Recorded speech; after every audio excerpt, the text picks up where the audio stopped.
ये जो नई सिचुएशन डेवलप हुई है, इसमें जनरल साहब ने भी हमें बताया कि आपकी नज़र में फॉल आउट क्या हो सकती है? क्या एक ऑल आउट रिस्पांस आएगा या म्यूटेड होगा और इसको भी हम सह लेंगे? जनाब जलाल महमूद साहब। जी बहुत शुक्रिया जनाब। देखिए, सबसे पहले बात तो ये है, इस्माइल हनिया, शहीद इस्माइल हनिया साहब के बारे में दो बातें आपको और आपके नाज़रीन को मैं बताना चाहता हूँ ताकि थोड़ा सा आइडिया आए। ये एक बहुत पुराना जंगजू हैं जिन्होंने अहमद यासीन साहब के साथ हमास को बनाए हैं, सन 1987 है। अच्छा, ये सारी ज़िंदगी अपने जद्दोजहद इसराइल के ख़िलाफ़ इन्होंने गुजारा है। अच्छा, इस वक्त अगर हम सोचते हैं या एक्सपेक्ट करते हैं क्या होने वाला है, तो दो तीन बातें हमें लाजमी ज़िक्र करना होगा। एक तो सबसे पहली बात, हमास इस वक्त इस पोजीशन में नहीं है, मेरी नज़र में इस पोजीशन में नहीं है कि वो इनका कोई सख्त रद्द अमल हो, नंबर वन। नंबर टू, हमें ये भी चीज़ देखनी है कि ईरान जिसके के मुल्क के अंदर ये इतना बड़ा सानहा हुआ है, वो ईरान का क्या रद्द अमल है, उसको भी देखना है। तीसरी बात ये जो बताना चाहता हूँ वो ये है, ये जो इस्माइल हनिया साहब है मरहूम शहीद, इनके साथ ये तकरीबन ये 5वां बार या छठा नंबर 6 एसोसिएशन का कोशिश किया गया है, लेकिन आज इस बार कामयाब हुआ।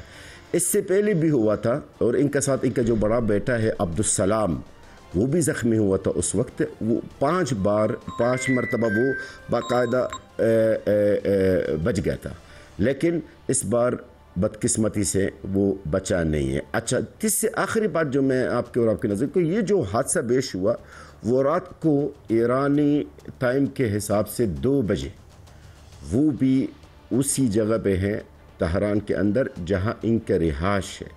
अब सवाल यहाँ पर पैदा होता है, क्या ये जो फ़ज़ाई, अभी तक तो ये बातें आ रही हैं कि फ़ज़ाई हमला पर, यानी एक फ़ज़ाई हमला हुआ इसके ऊपर है, क्या ईरान की जो सिस्टम, ईरान की जो इंटेलिजेंस, ईरान के जो इदारे हैं, क्या वो सोए हुए थे?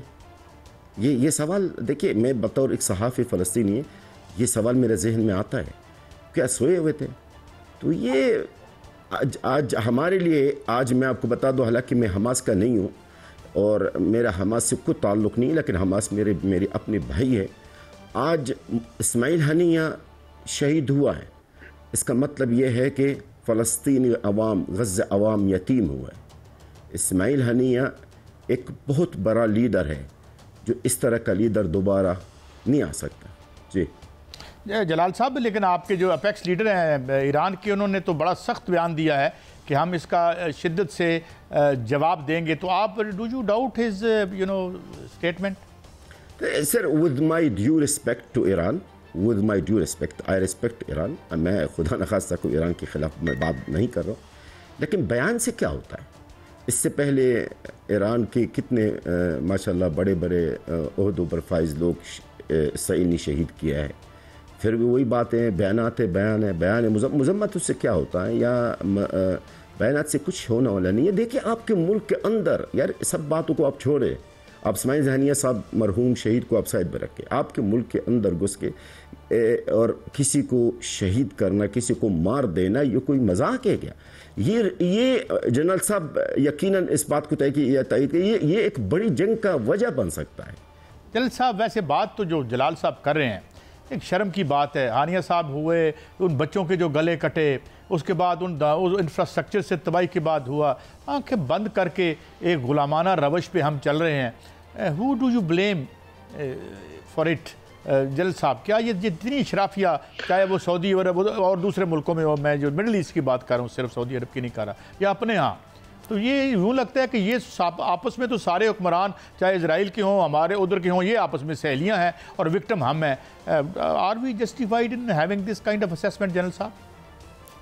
That is a writing on the wall है ना, कि जो लीडरशिप है उसका जो सोच है या उनकी जो अप्रोच है उसमें और अवाम की सोच में तो बेइंतहा फ़र्क है। आप अपने मुल्क को ले लीजिए, चाहे बाहर ले लीजिए, जैसे भी है।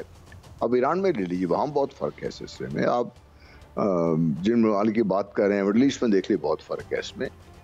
वो मुख्तलिफ तरीके से अगर अवाम को चुप क्या कराया हुआ है तो वो और बात है इसकी। लेकिन हकीकत ये है कि आज के दौर में ना तो इन्फॉर्मेशन छुप सकती है, ना ही कोई चीज़, बल्कि जब लोगों तक पहुँचती है तो आप उसको जब देखते हैं तो वो एक बहुत बड़ी एक अजीब किस्म की शक्ल इख्तियार कर लेती है। तो इसलिए अवाम का और लीडरशिप का ताल्लुक में बहुत फ़र्क है। और लीडरशिप, जैसा मैंने कहा, आप पाकिस्तान की बात कर रहे हैं, आप दूसरे लोगों मुल्क की बात कर लें, अमेरिका की बात कर लें, अब इसकी अमेरिका के अपने जो लोग हैं उनके पैसा भी बाहर है। पाकिस्तान में जो इस खत्ते में, मिडल ईस्ट के खत्ते में लोग हैं, उनके लोगों का पैसा भी बाहर है।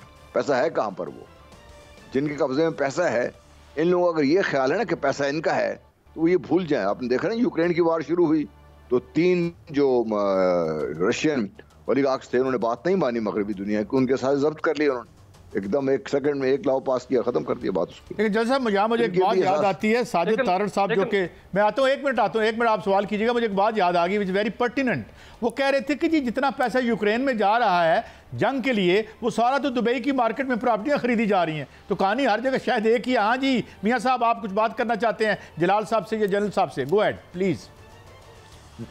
कायद साहब, मैं आपसे भी सवाल करना चाहता हूं और जनरल साहब से भी और जलाल साहब से भी।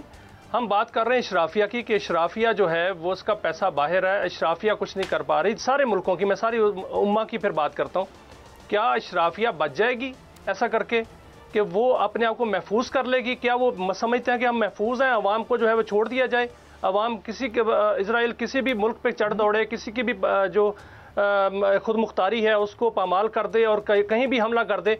अवाम पिस रहे हैं, अवाम मर रहे हैं, अवाम के गले कट रहे हैं, क्या इशराफिया बच जाएगी क्या? अच्छा, एक सवाल का जवाब, ये सवाल आपका भी साथ रखता हूं, मगर अभी मुझे मेरे कंट्रोल रूम से बताया गया है कि जो इजरायली मीडिया है उसने इस हमले को ऑन कर लिया है। अब तो कोई यानी रह नहीं गई इस बारे में। जी जलाल साहब। सर मैं आपकी बात इंटरप्ट करना चाहता हूँ। हम सोरे इसराइल ने जो अगर इन्होंने जिम्मेदारी ली है तो मैं आपको और आपके नाज़रीन को ये बताना चाहता हूँ, आपके इल्म में लाना चाहता हूँ। ऑलरेडी वैसे ही इसराइल की जो अस्करी क़ियादत और सियासी क़ियादत चंद महीने पहले इन्होंने बाकायदा ऐलान कर चुके थे कि हम हमास के क़ियादत को जो बाहर और अंदर, यानी फ़लस्तीन के अंदर और बाहर कतर और तुर्की और ईरान में, इनका खात्मा करेंगे। यानी इनकी जिम्मेदारी लेने से हम इनकी जिम्मेदारी लेने का बयान का इंतज़ार नहीं कर रहे थे, क्योंकि we know very well, because already Israel ने ऐलान कर चुका है आज से चंद महीने पहले कि हम हमास के तमाम क़ियादत, अंदरूनी और बैरूनी, फ़लस्तीन के अंदर और फ़लस्तीन से बाहर, सबको ख़त्म करेंगे। और बाकायदा मुसाद, जो इंटेलिजेंस मुसाद को इनको यहाँ तक इनको डायरेक्शन दिया गया है, इनको इंस्ट्रक्शंस दिया गया है कि इस चीज़ के पर इम्प्लीमेंट करना शुरू कर दे। एक बात और भी आपको मैं बताना चाहता हूँ जो शायद आपके लिए एक ब्रेकिंग न्यूज़ हो। ये जो भी हुआ है शहीद इस्माइल हनीया के साथ रात को 2 बजे, ये कोई इसराइल अकेला नहीं था, इसराइल के साथ कोई और था जो आसपास ममालिक है, जो अभी इस मुल्क का नाम जिक्र करना कब्ल वक्त है। लेकिन एक बात याद रखिएगा, आपकी इस मुआज़्ज़ज़ चैनल में या किसी भी चैनल में मैंने जब भी कोई इंफॉर्मेशन दी है वो मेरी इंफॉर्मेशन अल्हम्दुलिल्लाह दुरुस्त साबित होता है। ये नोट कर लीजिएगा कि इसराइल ने ताउन लिए, इसराइल के साथ किसी मुल्क ने ताउन की है इस हमला में। अब वो मुल्क मुसलमान मुल्क था, कौन सा है, वक्त बताएगा। मुसलमान मुल्क के बारे में इशारा कर रहे हैं आप? सर मैं कब्ल वक्त कहना नहीं चाहता हूँ, इंशाल्लाह अगले प्रोग्राम में जब मेरे बहुत बड़ी खबर दी, बहुत शुक्रिया।